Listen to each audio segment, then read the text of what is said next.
Anna Frank's Chestnut Tree. In the Attic.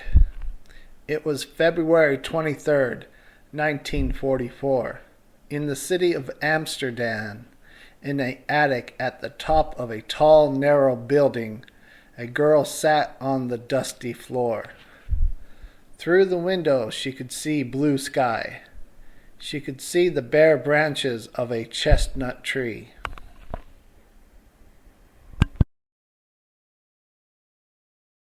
The tree sparkled with dew. As long as this exists, the girl thought, this sunshine and this cloudless sky, and as long as I can enjoy it, how can I be sad? The girl's name was Anne Frank. She had not been outside for 597 days.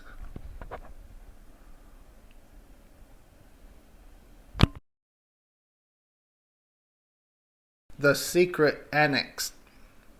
Once Anna lived a normal life. She collected pictures of movie stars. She read and wrote and acted in plays. She liked to make people laugh. Anne did well in school. She talked a lot in class. Anne was always full of thoughts and opinions. She had many friends. She had a happy life.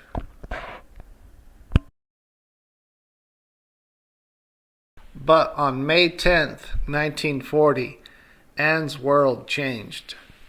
World War II reached her home. Germany invaded Holland, the tiny country where Anne lived.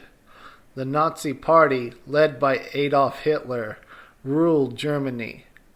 The Nazis blamed the world's problems on the Jewish people, even though they were a small minority. Anne and her family were Jewish. The Nazis made laws against Jewish people. Anne had to change schools. She could not go swimming or see the movies she loved. Anne's family had to sew yellow stars on their clothes, all because they were Jewish.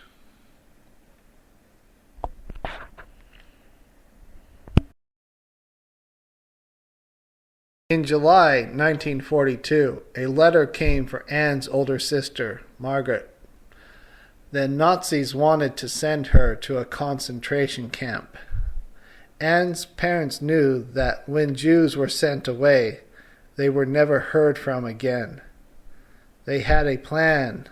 The family would hide.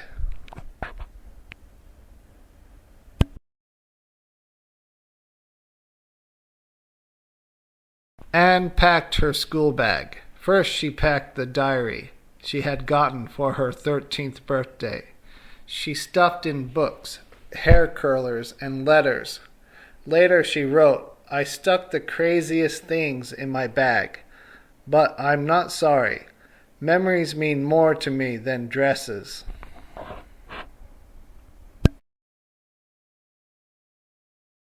Early the next morning, Anne got dressed.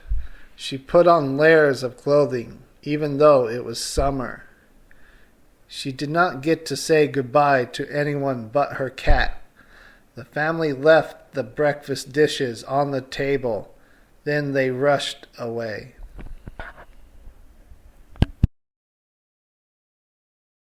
The hiding place had 4 small rooms. They were tucked away behind a bookcase, above Anne's father's office.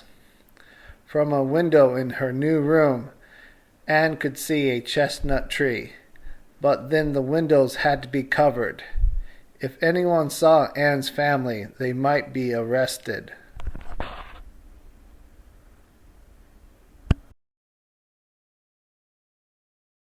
Anne called the hiding place the Secret Annex. At first it felt like an adventure, but as time went on, life became harder. 4 more people moved in. Anne had to share a room with a dentist. There was little food. They had to be very quiet. At night they listened to the radio, hoping the war would be over.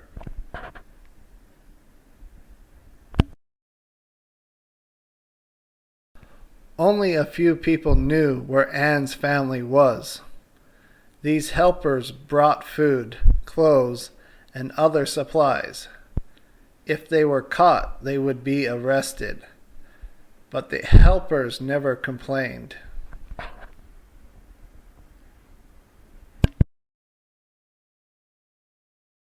Anne and the other children did schoolwork every day. Anne loved when her helpers brought books and news, but she still missed home. Writing helped Anne feel better. She named her diary Kitty, after a character in her favorite books.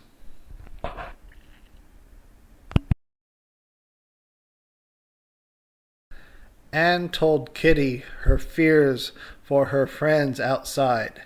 She told Kitty about the planes that dropped bombs at night. Guns on the ground fired at the planes.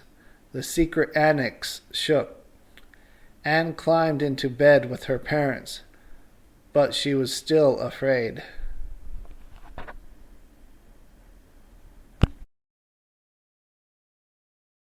When Anne was very scared, she ran up and down the stairs.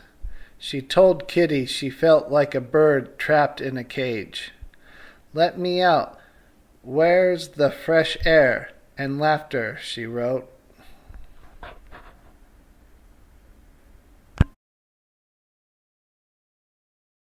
In the world around her, Anne saw fighting and fear, but in the blue sky above she saw beauty and peace. So she climbed up to the attic. The windows there were not covered. Anne looked out and saw the tall chestnut tree. She felt the sun on her face. Seeing the tree and the sky calmed Anne. It helped her feel brave.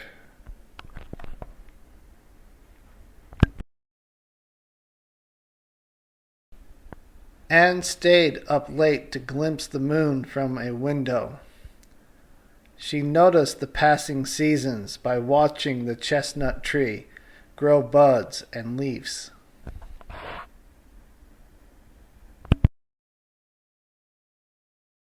Anne put nature into her stories. In a story called Fear, a girl flees a city where bombs are falling. She reaches a meadow. She lies down in the grass. She looks at the moon and stars and realizes she's not afraid anymore. Nature made Anne feel that God had not left her. She wrote in her diary, "I firmly believe that nature can bring comfort to all who suffer."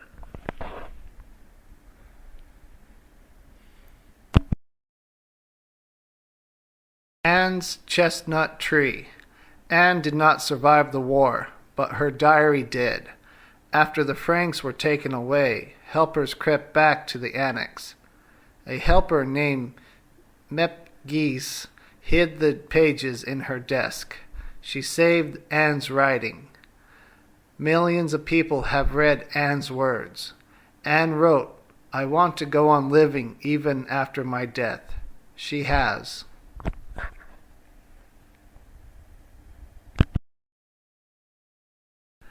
Anne decided she wanted to be a writer.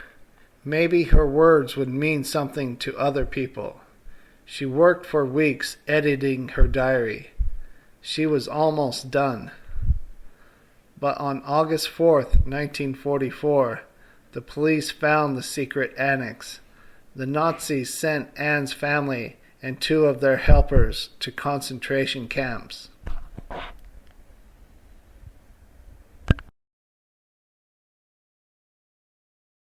Even so, Anne's tree lives on. People grew saplings from the tree's chestnuts. Hundreds were planted in Amsterdam. Others were planted at schools named for Anne around the world. In the United States, saplings will grow in important places across the countries.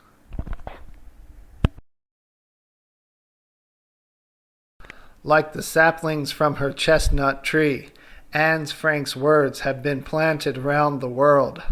They have been planted in schools, museums, and libraries. They have been planted in the minds of millions who read her diary. And there they grow, inspiring people to see the world as Anne did.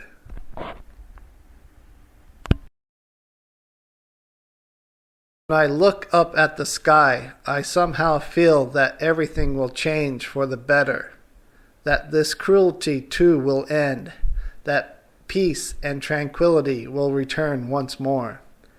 Anne Frank, 1929 to 1945. History is not just dates and places. History is people. It's children like you speaking to us. Anne Frank's voice comes to us from a terrible time, out of a terrible place. It is a gift that shows us that you can keep trying to be a good person, even when so many people have decided to do evil. To learn more about Anne and the time she lived in, visit the Anne Frank House online at annefrank.org.